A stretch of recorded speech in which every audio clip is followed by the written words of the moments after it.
My name's Dipesh Patel, editor at Trade Finance Global. Today we're here at Sibos, held in Toronto.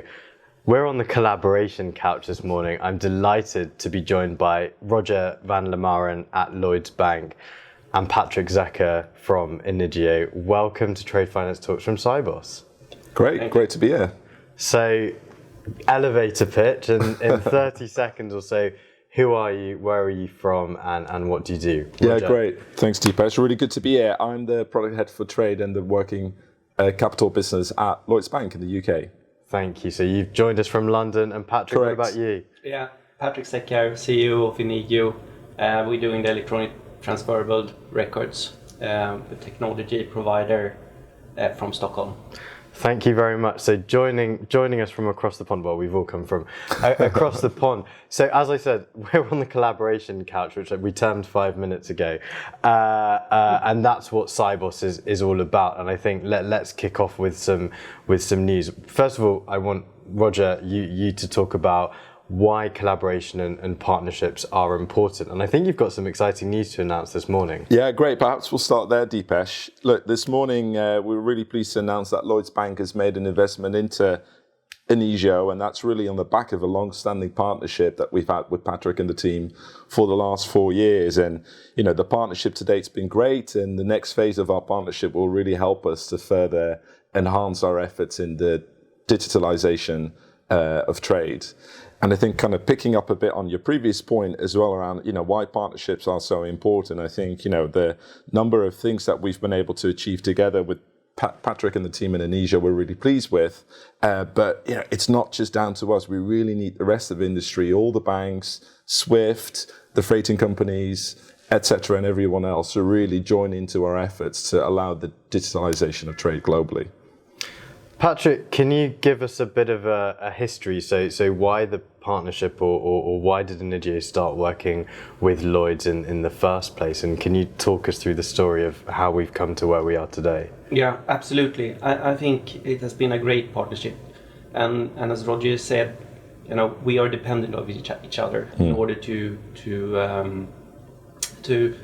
move the development forward. So we started a cooperation or a partnership with Lloyds already 2019. Yep. There's been a lot of testing, development, scope requirements in order to enhance the solution, because Roger is the expert on running a bank trade operation. We are good at providing the technology for electronic transferable records. But we need to understand what Lloyds needs and other banks needs. So I think it's about listening and saying, you know, in order for collaboration and partnership to work.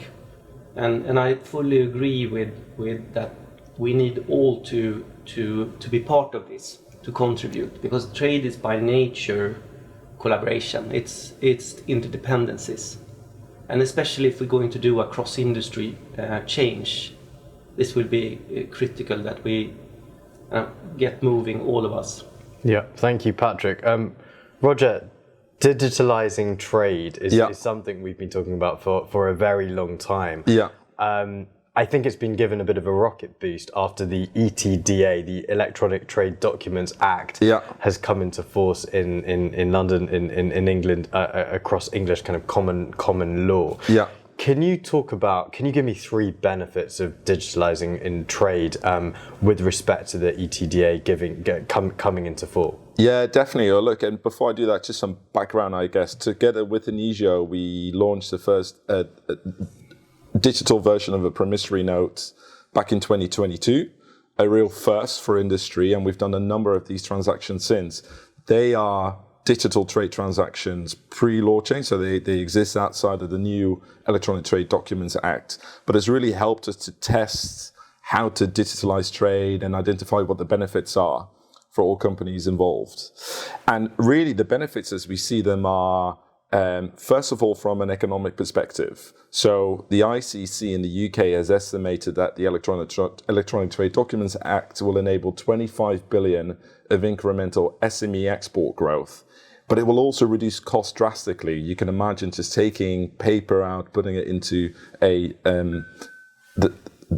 digital format will reduce trade costs by up to 80%. And last but not least, within that context, again, the ICC estimate for the trade finance gap to be half for the UK. Now that's just for the UK alone, but hopefully a really good set of data points to give you a flavour of what the benefits are more broadly across the globe. We have also seen that timing has improved massively for these transactions. Previously, a promissory note transaction, and by the way, that product or that structure goes back 4,000 years to Babylonian times, Hind Dynasty, Roman Empire, all used promissory notes. So there must be something inherently good about it. And the structure is really well understood. But moving it from a paper-based process into one that allows us to transact much more quickly is so important. And for the transactions that we've done with Patrick and the Inizio team together, the time is reduced from over a week down to 24 hours. So we're really able to turn around these transactions much more quickly for our clients, which goes to their benefit and their efficiency as well. Thank you. And Patrick, I guess there are lots of opportunities that will arise out of the ETDA. Can you talk us through what some of these might be? Yeah, I think I would like to add that I think we have different layers of opportunities here, and Roger touched on the speed, accuracy, the cost, etc. But there is also another thing to it, because the electronic trade documents also, Trace Original also contain a structured data layer. So it's a data container carrying the golden source of data. And when the documents are born digital and kept digital during their lifetime, there is downstream possibilities, huge possibilities to leverage that data in processes and automations, but also in risk assessments and similar. I think it gives the port authority, custom authorities possibility to do risk-based controls. It gives AI the input in an error-free way, which enables much more accurate utilization of technologies downstreams. Yeah. Okay. Shouldn't forget about that. No, well, that's really interesting. I'll pick up on that, because I guess standards is one of the key themes around Sibos, and we were at the BAFT meeting yesterday, and it was a key point. I guess are standards a real necessity in order to unlock and enable a lot of the digitalization initiatives, Roger? Yeah, so yes, definitely. But we're at Sibos, hosted by Swift. Clearly, Swift are doing and have such a critical role to play to enable the standardization across the trade infrastructure more widely. And really through Swift, we're leaning on all the banks and all the other Swift participants to really kind of join in to the efforts for the digitalization of trade and interoperability across all the different players and the different platforms in industry is really, really important. So we do really see Swift play a really important role in that. Yeah. Patrick, I'm going to ask a more difficult question. There's got to be some inherent challenges and risks for digitalization. What do you see those to be? Yeah, I think three types of risks, in adopting the Electronic Trade Document Act, especially, which we need to deal with. The first one is, of course, that it's a new act, it's a new legislation, and we don't have any court rulings or prejudices to lean back on, and in particular, lately, some discussion in relation to reliable systems in the act. So here I think we as a technology provider bear a huge responsibility to secure that we don't only fulfill the functionality requirement of the systems, technology systems, but also how we do that. The how is the important part, and here is also a collaboration which is key, and that is that where technology meets legal, because the how is tech, and the interpretation need to be done by lawyers. So here is a very important collaboration, which I think so far in cooperation with partners has worked very well. Second risk is, of course, interoperability. Because if we don't get the interoperability between technical providers to work, we don't reap the full benefit. There's still a fragmentation. So I think we work together with Lloyds and ICC UK on proving that we have a standard interoperability protocol developed. And that will soon be released together with another platform partner in cooperation with document platform provider. And thirdly, it's about awareness. Here, I think government institutions and public authorities has a huge responsibility, but the industry also has a responsibility to roll out awareness to the larger ecosystems. That this is here, this is the benefit, this is how you do it. So these three things I think is key: awareness, trust, and interoperability. Yeah, absolutely. I guess taking those three points, let's fast forward now to Sibos Beijing 2024. You know, assuming all is well with the partnerships keep growing. It's good for Lloyds, but also it's good for Inigeo and all your other partners.